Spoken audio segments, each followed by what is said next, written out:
어제 저희가 한국사 국정교과서 대표 집필진 최몽룡 서울대 명예교수를 인터뷰했고요. 오늘은 또 한 분이죠. 신영식 이화여대 명예교수를 만나보도록 하겠습니다. 안녕하십니까, 교수님. 안녕하십니까. 나와주셔서 고맙습니다. 예.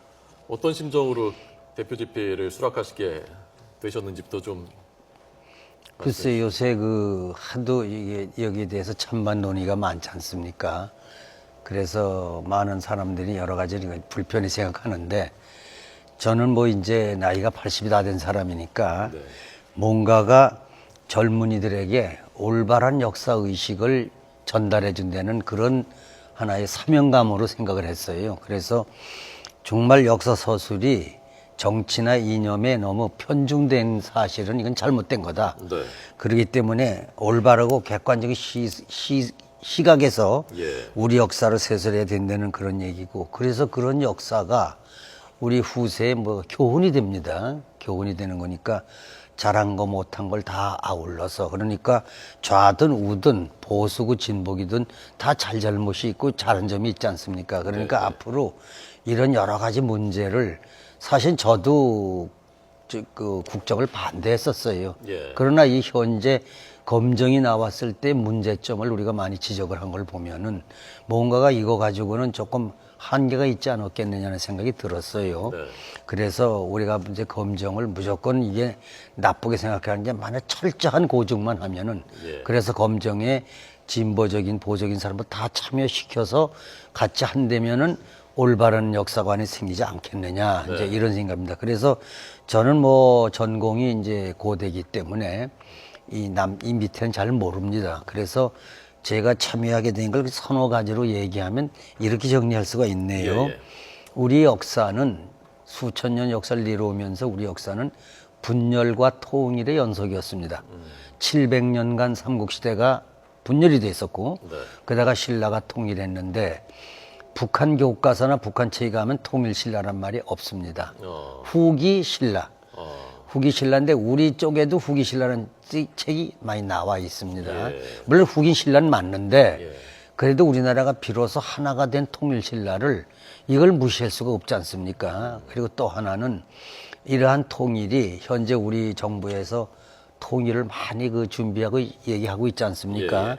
그런데 이 민족 통일은 삼국시대가 700년간 분열이 됐다가 나중에 통일을 했는데, 통일을 우리가 흔히 아는 대로 말하면 백제가 망하고 고구려가 망해서 신라가 통일된 거로 그건 맞긴 맞는데, 그래서 통일된 게 절대 아닙니다. 고구려가 망한 이후에 또 수십 년의 과정을 거쳤으니까, 그러니까 우리가 이제 앞으로 제일 제가 여기서 강조하려는 거는 통일은 바로 되는 게 아니고 철저한 준비가 필요하다는 얘기입니다. 그래서 그걸 내가 강조하기 위해서 신라가 처음으로 통일을 시작하는 게 진흥왕 때 6세기 중반입니다. 그래가지고 그 국력을 집중시키고 외교관계를 많이 해가지고 백제를 멸망시키고 그 다음에 고구려를 멸망시켰더니 오히려 당나라가 우리나라를 다시 침범하려는 이런 문제가 있어서 결국 이것을 능동적 외교 이용이라 합니다. 그래가지고 당나라군을 우리 한반도에 쫓아내서 통일을 완성한 게 676년입니다. 그러니까 553년에 서울을 점령한 신라가 우리 한반도를 통일한 게 120년 걸렸다는 얘기입니다. 그러니까 이게 얼마나 고생을 많이 했습니까? 그러니까 우리도 지금 통일하려면 우리 국민이 뭐가 어디서부터 준비해야 되느냐. 특히 남북한의 단절된 여러 가지 의식을, 국민 간의 단절된 그거를 우선 해서 이런 것도 우리가 하나의 참고가 돼서 앞으로 우리 정부가 통일하려면 이런 신라 통일을 아주 잘 설명을 해가지고 이래서 우리 통일이 필요하다. 그리고 통일은 이런 과정을 거쳐야 된다. 이런 거가 좀 더 구체적으로 하기 위해서 제가 이 통일신라, 전 고대니까 통일신라를 좀 더 부각시키기 위해서 제가 참여한 첫 번째 이유입니다. 교수님, 그 네 가지 다 말씀하시면 이제 시간이 다 끝납니다. 그래서 저희가 시청자 여러분들께서 궁금해하신 것도 있기 때문에 예. 그것도 좀 여쭤봐야 되고요. 그 안에 아마 다 포함이 되지 않을까 싶습니다. 아니 거기서 한 가지 빠진 자, 게 있어요. 교수님, 정치하고 이념에 편중되지 않아야 된다고 말씀하셨는데요. 예. 지금 교과서는 그러면 정치 이념적으로 좀 편중돼 있다고 보시는 것입니까? 지금은 이념적으로 편중돼 있는 것 같아요. 예. 이쪽에 저 검정 교사가서 말이죠. 아마 요새 신문에 많이 나오는 대한민국의 수립 문제도 1919년이냐 48년이냐 뭐 여러 가지 그건 완전 정책인 문제 아닙니까? 예. 그러니까 이런 거를 벗어나야 되는 게 뭐 첫째 얘기 같아요. 네, 교과서를 현행 교과서들 7종 교학사 빼고요. 예. 다 좀 검토해 보셨습니까? 그래서 저야 뭐 검토해봐도 우쪽만 한 거니까 예. 이쪽 현대 부분에 대해서는 우리가 논의할 문제가 아니지요. 네. 다만 현대 부분이 지나치게 이런 그 정치적인 입장에서 이념적인 입장에서 서술된 것만은 극복해야 될 거다. 예. 이런 생각이 뭐 들었습니다. 예를 들면 황교안 총리가 지난번에 그 담화 발표하면서 예시했었던 것이 조금 전 말씀하신 건국이냐 정부 수립이냐 그 문제 예, 예. 하고 뭐 천안함 폭침이라든가 6.25 전쟁 원인 그런 부분들은 어떻게 보십니까? 그래서 뭐 김일성과 이승만의 그 비교 이런 걸 낼 때 예. 현재 우리 가장 역사에 중요한 게 국가 주체성, 국가 의식인데 네, 네. 거기는 조금 그게 약화된 것 같은 느낌이 들어요. 예. 그래서 그거를 특별히 제가 강조하려는 건 그 뜻이고 네. 여기서 똑바로 하나 할 거는 제가 서울시의 그 시사 편찬 현장을 6년을 했어요. 네. 거기서 우리가 많은 제가 거기서 배우고 느낀 거는 서울이 뭐냐? 서울을 옮긴 고구려가 평양으로 온 게 고구려가 망하는 원인입니다. 예. 백제가 도망가니까 그렇잖아요. 근데 신라는 한 번도 안 움직였죠. 그러니까 이게 수도는 그만큼 서울이 중요한 거니까 우리 서울은 이 백제 시대 수도와 그 다음에 조선 시대 수도만이 아니고 네. 우리나라 역사의 수도입니다. 예, 예. 그래서 2000년사가 나왔으니까 네. 이 서울의 의미를 좀 더 고대부터 근대 중세까지 부각시켜서 네. 왜 고려 시대에 개성에서 서울로 옮기려고 했느냐, 고구려 백제가 왜 서울을 차지하려고 했느냐 이런 거가 사실은 이 중요한 의미거든요. 예. 그런 것이 이제 하나고. 그러니까 단절된 게 아니라 사실은 고대사가 지금 역사의 거울이기도 하고 또 그럼요. 반복이기도 하고 그렇단 말씀이에요. 그런 게 연장을 됐으니까 그거를 너무 외면하면 안 되지 않느냐. 예, 교수님. 조금 전에 그 말씀하신 강력한 주체적인 의식이 있어야 된다. 국가에 대해서. 예. 그리고 국가에 대해서는 좀 공통된 의식을 갖고 있어야 된다라는 것이 지론이신데 예. 그런 것이 필요하냐?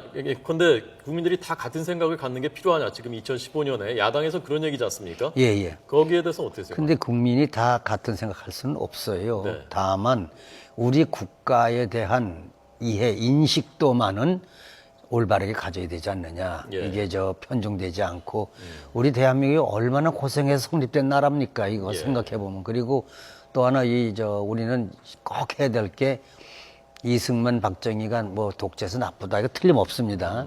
그러나 그분들이 이면엔 또 잘한 점도 있잖아요. 네. 그러니까 항상 역사는 한쪽만 볼 게 아니고 양면성을 해서 그러니까 원효대사 얘기 그런 게 있어요. 이 나라에 이 태양만 있고 달이 없었다면 어떻게 되느냐? 그러면 이제 저거 되면 이 과일만 있다가 마는 거고 달만 있다면 뭐 다 죽어버리니까 예. 달하고 태양이 같이 있어야 되는 게 이게 역사니까 네. 그래서 우리도 이런 거를 공용하는 네. 그런 점으로 생각해 볼 때 우리 역사가 저는 그래서 뭐 이념적으로 무슨 보수다 진보 이런 데서 참여한 게 아니고 예. 저는 이런 뜻에서 이 국사 교과서를 좀 더 공정하게 하는 데 참여하고 싶다. 예. 그러기에 지금 거기 교수님 말씀하신 그 이승만 전 대통령, 박정희 전 대통령 사실은 현대사에서 제일 보는 시각이 다른 분들이지 않습니까? 그렇습니다. 예컨대 뭐 안희정 지사 같으면 야당이지만 뭐 박정희 전 대통령은 07 과삼 뭐 이렇게 얘기하기도 했는데 교수님이 보시기에 이승만 전 대통령, 박정희 전 대통령의 공과 과를 비중으로 네, 표시하신다면 어떻게 하시겠어요? 저는 반반으로 봅니다. 물론 반반이다. 잘못한 것도 많이 있어요. 그러나 내면에는 또 우리가 이만큼 경제적으로 여러 가지 긍정적인 면도 있지 않습니까? 예. 그러니까 모든 걸 볼 때 네. 이제 우리가 뭐 왕자 호동이가 자살했는데 이게 뭐냐 할 때 요새 같으면 이게 아버지 잘못했느냐 아들 잘못했느냐 그러는데 둘 다 잘못한 겁니다. 예. 이게 역사의 양면성, 균형입니다. 네. 그런 거를 우리가 한번 생각해 볼 때 이 젊은 이 학생들에게 과거 역사에서 좋은 점, 교훈이 될 점을 똑바로 제시해 주고 네. 그다음에 이제 제가 꼭 얘기할 거는 남북한의 역사관의 비교, 예. 차이. 예. 거기는 우리 북한은 이 현대, 고대, 중세 출발이 다 달라요, 우리하고. 다르니까 시기가 고대사에 다르고. 대한 해석도 다르다 말이에요. 다르고요, 전부 다르고. 우리는 해방 이후인데 거기는 김일성이 1926년 그때부터가 이제 현대가 되고 이러니까 예. 이게 어느 쪽이 맞다 하는 걸 떠나서 좀 더 너무 일방적인 네. 그런 거를 좀 극복해가는 예. 그래서 그리고 이제 북한의 이런 의미 그다음에 동북 공정에 대한 의미 이런 거를 좀 더 교과서에 네.